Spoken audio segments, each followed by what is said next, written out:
South Africa siyabingelela ngokukhulu ukuzothoba nokuzendlela phambi kwenu. Onibingelayo-ke umduduzi ngwakamkhwanazi. Sinibingela-ke kule ngosi yethu entsha esihloko sithi abantu bayagula, people are sick. Le ngosi le sivulele ekutheni abantu abagulayo nabacela usizo kuthina sikwazi ukuthi okungcono sibakhele-ke eyabo ingosi la khona esizokwazi ukuthi bangene khona sidiscusse khona iy'celo zabo abasuke beyiveza ngokwezifo ezahlukahlukene. Sikwenze lokhu-ke after sibone-ke ngonyaka odlulela khona esibhekane namakhesi abantu abagulayo, including njengabala makhesi nje menze umzekelo amakhesi anjengawo Ntando. Abantu abaningi uNtando bayibona ikhesi yakhe, so emva kwakhe-ke kuvele abantu abaningi abagulayo namanje basavela ngokubona ukuthi-ke ukuthula ungalicela usizo nesisho sezulu sithi engakhali ifele embelekweni. Sasa sibona ukuthi ukuze umsebenzi wethu ungalokhu uphayelana ndawonye ngoba namakhesi amaningi, kungcono asicela ukuthi siwukhiphe lo siwakhele eyawo ingosi eceleni. Namhlanje-ke sizokhuluma nomfethu oseGoli onenkinga yesilonda esila onyaweni. Nakhona-ke ngomzima wokuthi-ke sishayeke singamnazi iy'nsiza kusebenza ukuthi sifinyelele kubona kukude eGoli.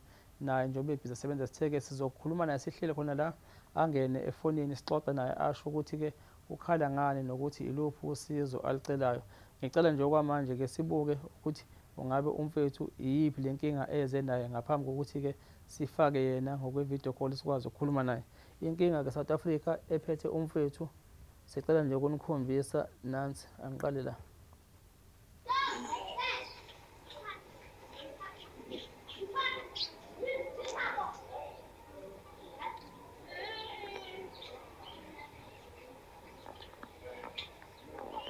Utshisa ngapha. Yeah.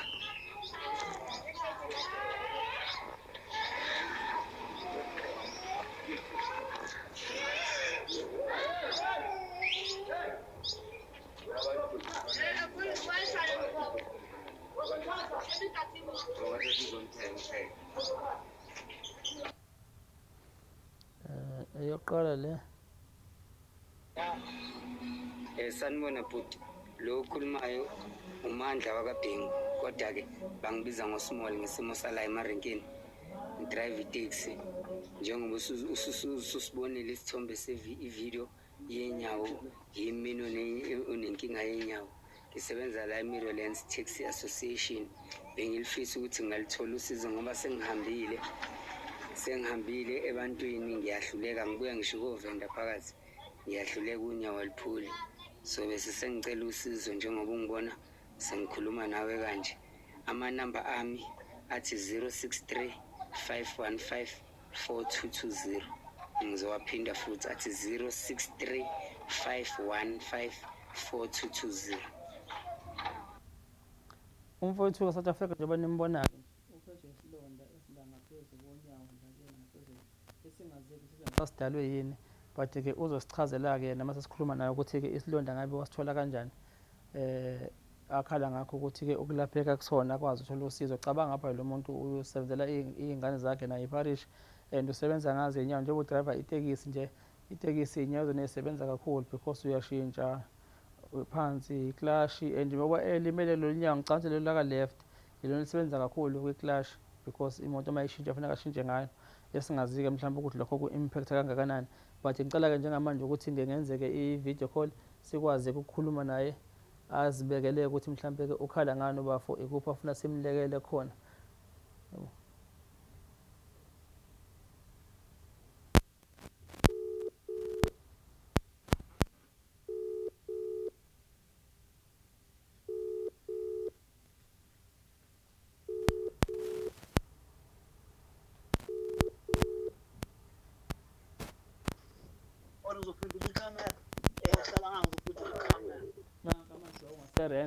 Laphandle inhloko angazi eGoli khona nenhloko. Sanibona madoda. Ninjani Machongo? Siyaphila thina. Senze nafika kaThuleleni. Cela uphinde futhi osokala kahle.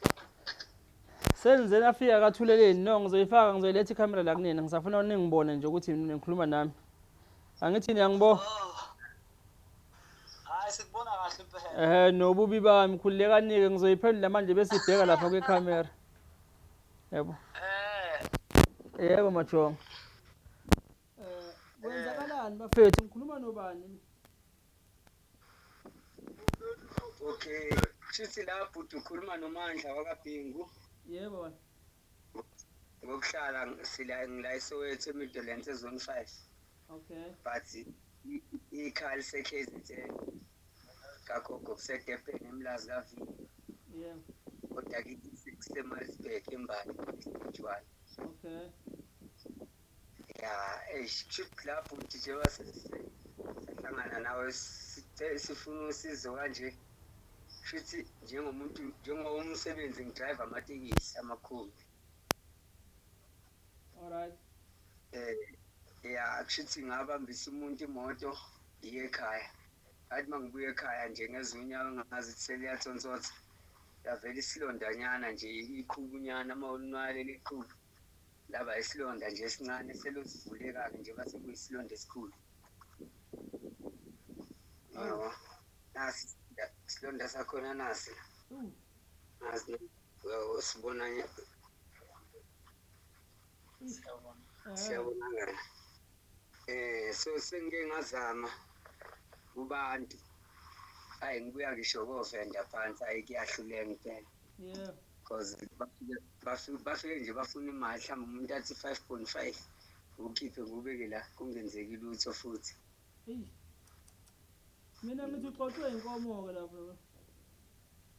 Angizaphu Mina ngithi uxoxwe inkomo kulesi silonda lesi ngibona ngayo. Ulutho saqala siyiqhubu nje. Njengoba usibonile la emaceleni bangihamba abanye bake basigcaba abanye benzani sebenza izinto eziningi nje kusi.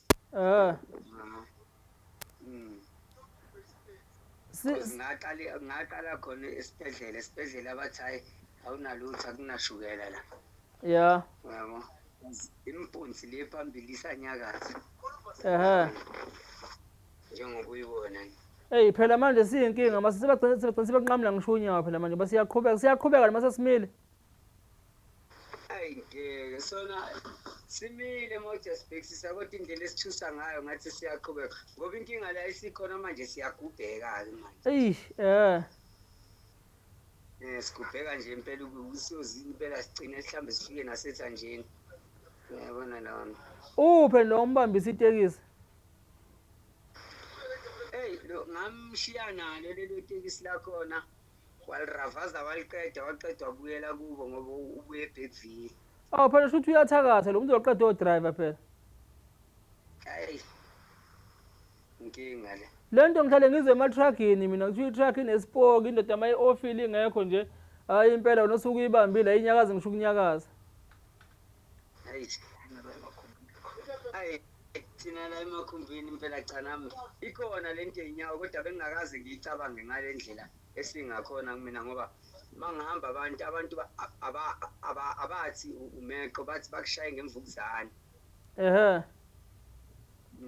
Bathi imvukuzane and into yakhona ebusuku iyaluma uzwe ukuthi ngathi ngasamthi ngihamba phakathi. Ne. Manje injani iclash iyapresseka nawuthunikale? Ngithi unyawo lolaka right lolu. Lesanarate. Alisebenzi kakhulu njengalolaka left. Bengithi left. Uyabuhlungu ngoba namanje njengoba ngibonisa lidumbile. Ngabo sengize ngithenge nje lawo maphilisi mhlambe egout ukuthi libambe leyo pain kodwa hayi ngeke webhude. Hayi kumbe. Ubreka ngalo lunyawo?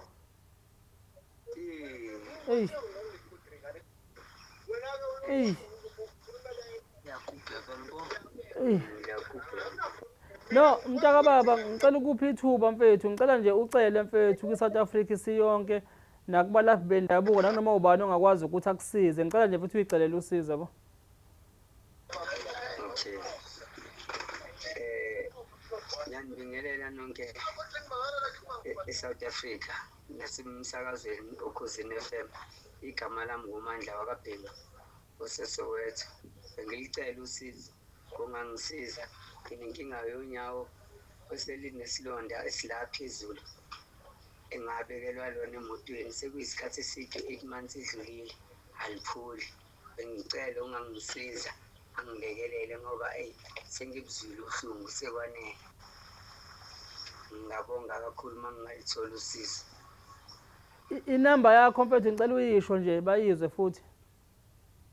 Okay, inamba yami ngitholakala kuyo ithi 063 515 4220.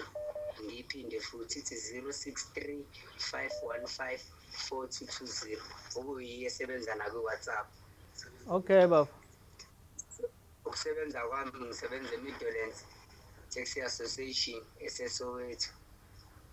Hayi mfethu ziningi inyanga mfethu abalaphi bakithi bendabuko besiZulu nabalaphi-ke basentshonalanga abawodokotela abayilandelayo uhlelo lwethu lakaThuleleni njengenhlangano iThuleleni abazovela mfethu baphakamisane abantu bangakwazi ukuthi mhlawumbe basilaphe isilonda bazokuthinta nje mntakababa.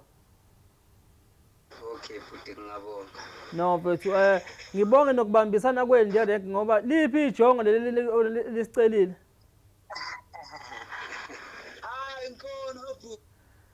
No ngibonge nje mfethu ukubambisana kwenu erenki yabo ukukhombisa ukuthi ubuhlungu bomunye nami niyazwela ngoba sicelanga wena sicelo wena mfethu.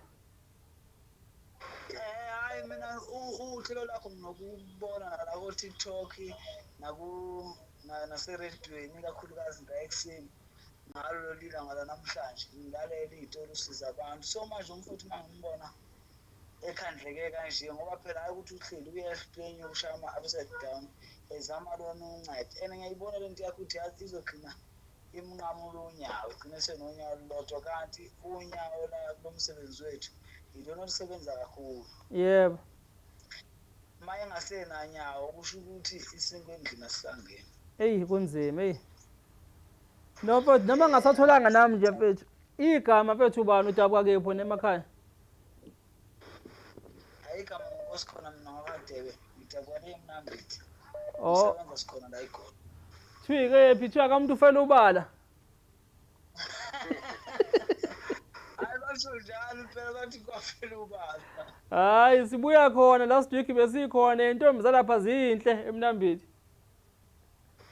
Ayizikhona-ke intombi kwelakithi inqwaba. Awu besisaba nokushela nje mhla ngaze sifela ubala hey besisaba kwasani. Besibuka ngamehlo nje. Kuyashelwa nje. Hawu siyasaba ngasho ukuthi umuntu ufela ubala nje. Sengaze sifela ukubikela entombini nje. Hayi indawo nje indawo yangakithi right ukuthi nje ngoba phela kuba lesigameko leso nje bese indawo iduma-ke. Ihamba nje lilodwa liyabolisa maningi. No hayi asibonge mntakababa sithembe mfethu izolithola usizo le ndoda nginalo ithemba nokuthi bazovela bazokwazi ukumlapha lesilonda sakhe. Hayi bhuti hayi mina ngiyathemba-ke impela kuwe hayi ngisuka kude nokukulalela. Hayi siyabonga mfethu amathembeni nawo ngathi siyabonga. Siyabonga bhuti kakhulu. Okay siyabonga bafethu nibe right-ke bafethu nisebenze kahle. Yebo bhuti siyabonga. Danke. Sure. South Africa njengoba senizuleka nabona futhi-ke abafethu laba baseGoli esekwenzayo-ke akugcini nje kuthina kuhamba kubantu bonke abasuke benalo ithemba lokuthi bayibone imisebenzi esiyenzayo nemiphumela yakhona nathi singenalutho asinalutho ngokungempela but-ke ngamandla kaNkulunkulu nathi esimthembayo nesimkhonzayo siye sibone sekwenzeka naye kumfethu njengoba nesisho ukuthi sinalo ithemba lokuthi akuphelile. Uyasho-ke umfethu-ke obomsakazi okhosini uLinda Sibiya ayisho mayithene is not over until uNkulunkulu azasho nisekuphelile. Umfethu njengoba besaphila nje usangenzeka umehluko nginalo ithemba elikhulu ukuthi bazovela abazokwazi ukumlekela ngempela. Inamba yakhe-ke uyishiyile abangakwazi ukuthi bamthinte nabangathi bangaba nalo usizo alekeleleke umfethu. Ngibonge kakhulu njengoba ngisho nje ey'nsizweni ukubambisana erenki ubunye bokuthi-ke magulo omunye akwazi nabo babe nozwelo bakwazi ukuthi basithinte njengoba nje singathintwa ngwana nangumfethu athi sikhuluma naye manje lwaseMnambithi okuyena-ke osithintile ngokuphatheka kabi ebona umunuza kwabo ephatheke kabi egula. Esicelayo-ke usizo South Africa sizendlela kunina asinalutho thina kwihlelo lethu esiqalayo ukuthi abantu bayagula, people are sick. Siyalicela-ke usizo ngane zakwethu nikwazi ukulekeleleka. Le nto ephethe lo mfowethu mina bengihlale ngizwa kumaxoxa abantu bama-truck ukuthi bayathakathana uma ubamba i-truck yomunye kunje besingazi nasematekisini kanti ukuthi kuyabekelwana. Njengoba umfowethu esho nje ukuthi waqala le nto kumvela ngokuthi wayebambise omuntu itekisi egodukile, wabuya kwaqala kwaba yiqhubu nje sekuyisilonda esingaka manje esikhulu esigubhekayo sengaze nqamuke umlenze. Siyalicela-ke usizo South Africa ukuthi sicela nangomntwana wabantu alekeleke. Siyabonga, nisale kahle emakhaya.